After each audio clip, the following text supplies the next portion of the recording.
Dear friends, you are welcome to SSB Pharma Learning Channel. I, Dr. Shamsher Singh, today going to discuss with you about GPAT question series part 24. This series also contain a lot of new tricks as well as some questions along with some explanations. So the first trick for this series is penicillin G is a drug of choice for, you can remember it, last name student. So by this way you can remember the penicillin G is a drug of choice for. So first is leptospira, A is actinomyces, S is streptococcus, T is tetanus and gas gangrene, N is Neisseria gonorrhea, particularly species H influenza, A indicate anthrax, M indicate meningococcus, E indicate enterococci, and student S indicate spirochetes. So these are the bacteria which are responsible for the various type of infection in the body. And for the treatment of this type of the infection, you can remember it by last name student. Penicillin G is a choice of drug for. So this is very useful for you all. The next question on the SSB Pharma Learning channel is bioavailability of a drug is. Options are the percentage of drug released from a formulation that becomes available for biological effect, the percentage of drug that is ionized from formulation, the net amount of actual therapeutic agent present in the formulation, and the dosage of drug by which 50% of animals show sign of toxicity. So you choose the right option for this bioavailability question. The right option is, it is the amount or the percentage of the drug released from a formulation that become available for the biological effect. So basically you know that bioavailability, which is denoted as F, is the amount of drug which is absorbed and become available in the blood circulation. So if you will see, the maximum bioavailability of drug is chlor, chlordiazepoxide, diazepam, clonazepam. So these are the drugs which show 100% bioavailability. So basically you know that whenever any preparation, they can ask you if we give it by IV route. So IV route produce a 100% bioavailability of the drug. So basically you can simply understand that the drugs which are lipophilic in nature easily absorb across the blood membrane, and these type of drug, antidepressant, antipsychotic, or some sedative hypnotics, they produce a maximum bioavailability, that is the amount of drug which is available in the blood. So this is the right option for this question. The next question is receptors for dash dash dash are DNA binding proteins.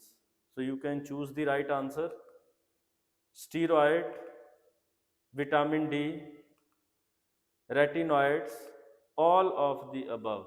So you can choose which one act by DNA binding protein, that is through the nuclear receptor. You can choose the right answer or comment in the box. The right answer is all of the above.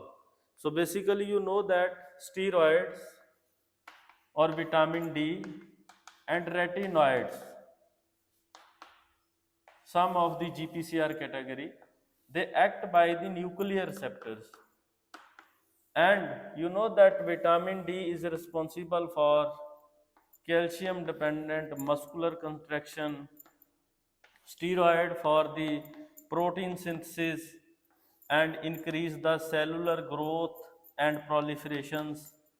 So that's why these type of the drug, like the question, another question from here can be, which vitamin act through the nuclear receptor? Again the option is vitamin D act through the nuclear receptor. Remaining all the vitamin, they are as such absorbed in the body. The next question is,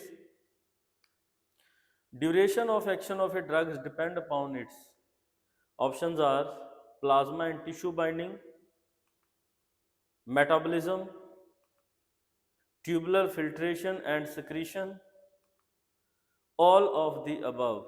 So you choose the right answer, that the duration of action. So I will discuss you what is the duration of action.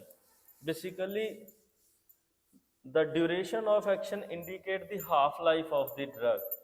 So another question they can ask here, the half life of the drug can depend upon. The options are plasma and tissue binding, this is right, metabolism and tubular filtration and secretion. So I will discuss with you some basic example, that the half life of chlordiazepoxide is approximate 80 to 120 hours. Likely diazepam half life is approximate 80 hours, 60 to 80 hours, or some other drug like ketoconazole approximate 70 to 72 hours. So basically this is the half life of the drug. That means the drug produce action in the body for a long time. So whenever you know that drug absorption is increased and it elimination depends upon the concentration, then you know that these all factor, it the another factor can they ask here. So the amount of drug which is available in the formulation, this also affect the, you can say, duration of action of the drug. Another is absorption. So this is the right answer, all the things are right for this question. Next question is CAMP is example of neurochemical, neuromodulator, neuromediator, and neurotransmitter. So how you can say that CAMP is which one of these options? The CAMP is, the right option is neuromodulator. So basically you know that neurotransmitters are dopamine, epinephrine, norepinephrine, isoprenaline, and histamine. So these are the neurotransmitter. So neuromodulator are CAMP. So you know that this CAMP, which is also called as a secondary molecule. Why it is called as a secondary molecule? Because it activate various kinases. So various kinase, protein kinase enzyme. So like tyrosine protein kinase or some other protein kinase, they are activated by the CAMP. So likely another molecule is called as a CGMP. This is likely having a same energy, and this is adenosine, this is a guanosine. So this activate various phospholipases. So this is how CAMP, which is responsible for cell proliferation, cell migration, cell replication. So this is the properties of the CAMP. So some of the drug which increase the level of CAMP. How? Likely adrenaline, noradrenaline, like that. So this is the right option for this question. The next question is, droperidol is a neuroleptic belong to following class of the drug. So you can choose the option phenothiazines, thioxanthines, butyrophenone, and benzamide. You choose the right option for droperidol. So the right answer for droperidol is butyrophenones. So you know that droperidol, which is one of the antiemetic neuroleptic agents. So basically it is used as sedative, it is used as antiemetic, because how it act as sedative. The another question in the GPAT can be, droperidol open the GABA channel, GABA A.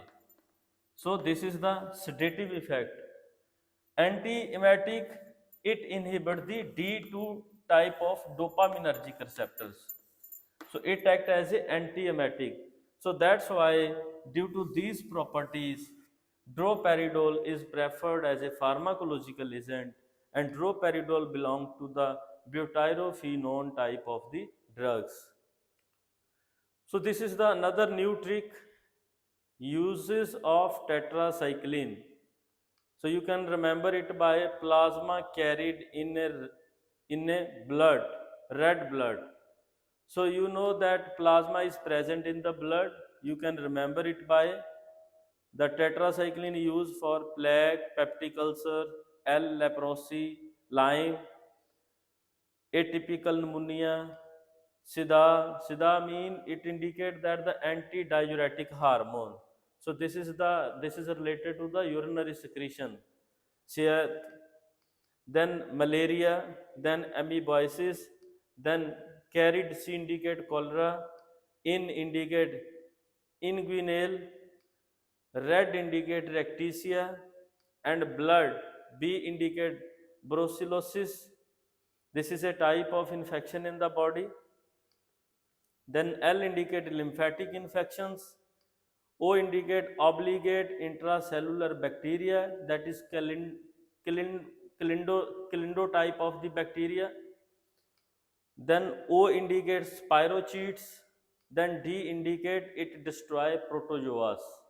So that means you can remember it, number of the uses of the tetracycline, that is plasma carried in the red blood.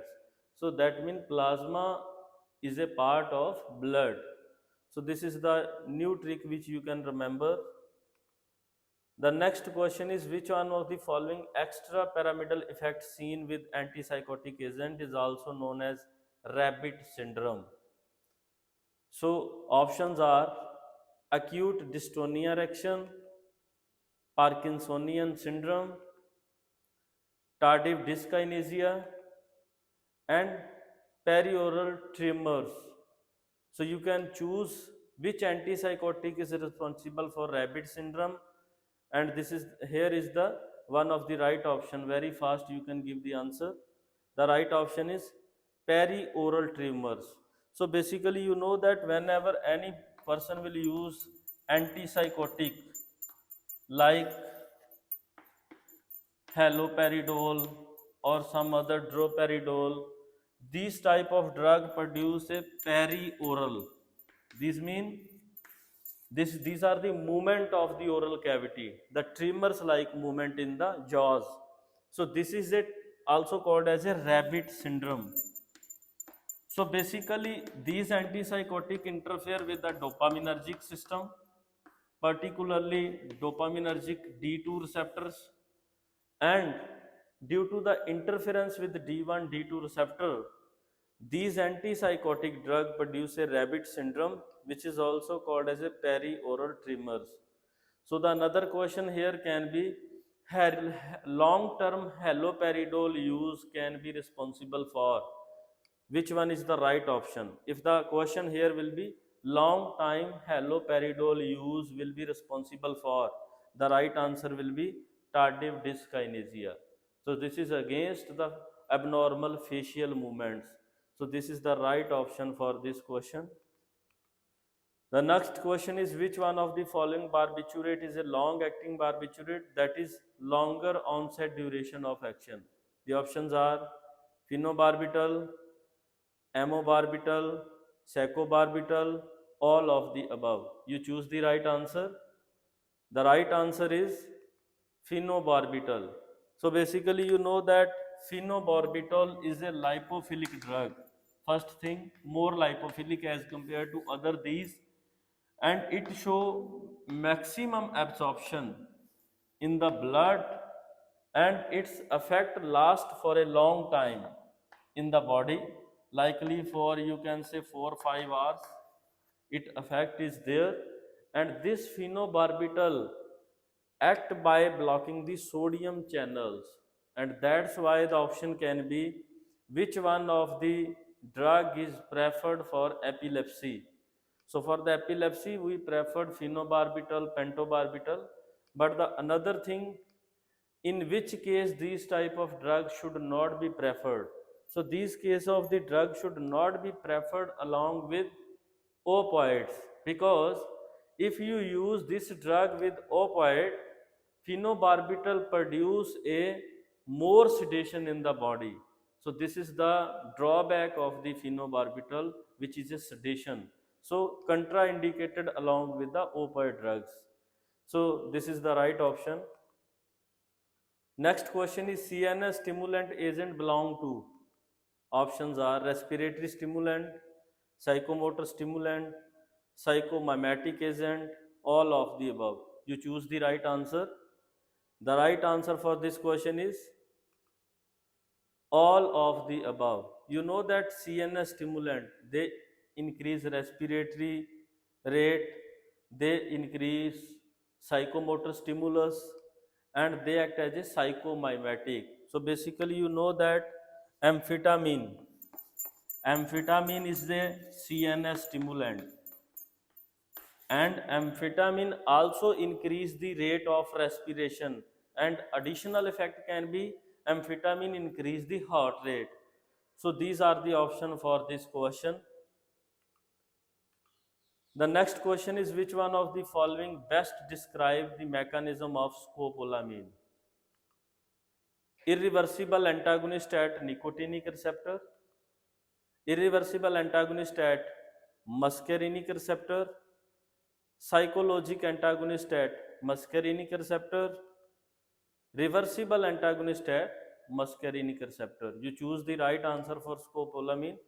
So the right answer for scopolamine is it acts as reversible antagonist at muscarinic receptors. So here I will discuss you 2 to 3 questions more on the basis of this. The first thing they can ask you, scopolamine is preferred as, you can say it preferred as a anti-emetic. The second question can be, scopolamine is a reversible non-specific type. The option can be here, non-specific type competitive inhibitor. So this option can be by this way in the GPAT, that scopolamine is a non-specific competitive inhibitor of muscarinic receptor. The third option can be scopolamine non-specifically competitively inhibit M1 and M5 type of the muscarinic receptor. So you always remember these 3 questions more than this, that scopolamine act as antiemetic, scopolamine non-specific competitive inhibitor for muscarinic receptor, and scopolamine block M1 and M5 type of muscarinic receptor. So this is the right option for this question. Next question is, following is a tertiary amine anti-muscarinic drug used for Parkinson disease. This is a benztropine, dicyclomine, pyrazipine, tropicamide. You choose the right answer. Anti-muscarinic use in the therapy of Parkinson disease along with syndopa. So the drug is benztropine. So this benztropine is an anti-muscarinic drug. This acts through again M1 receptor. Now, what is the benefit of giving anti-muscarinic in Parkinson treatment? To reduce salivation, that is saliva, to reduce sweat secretion, and to reduce muscular twitching, that is muscular relaxation. So these are the 3 benefits. They can ask you the question in this way, the benztropine used in Parkinson for which purpose? Reduce saliva secretion, that is anticholinergic effect, reduce sweat secretion, anticholinergic effect, and decrease muscle twitching, that is reduce the effect of acetylcholine on the muscarinic receptor. So this is the right answer for this question. So the last trick for this series is penicillinase resistant penicillin. So you can remember it by CAPDON. So CAPDON mean C indicate cloxacillin, A indicate ampicillin, P indicate piperacillin, D indicate dicloxacillin, A indicate amoxicillin or methicillin, and N indicate nephicillin. So you always remember cap down. So by this way, you can remember these all drugs which are penicillinase resistant penicillin. So these are the drug. Hope this series was very useful. You always like, watch, subscribe SSB Pharma Learning channel, and in the coming time likely more basic as well as valuable GPAT questions I will discuss with you. Thank you very much and welcome.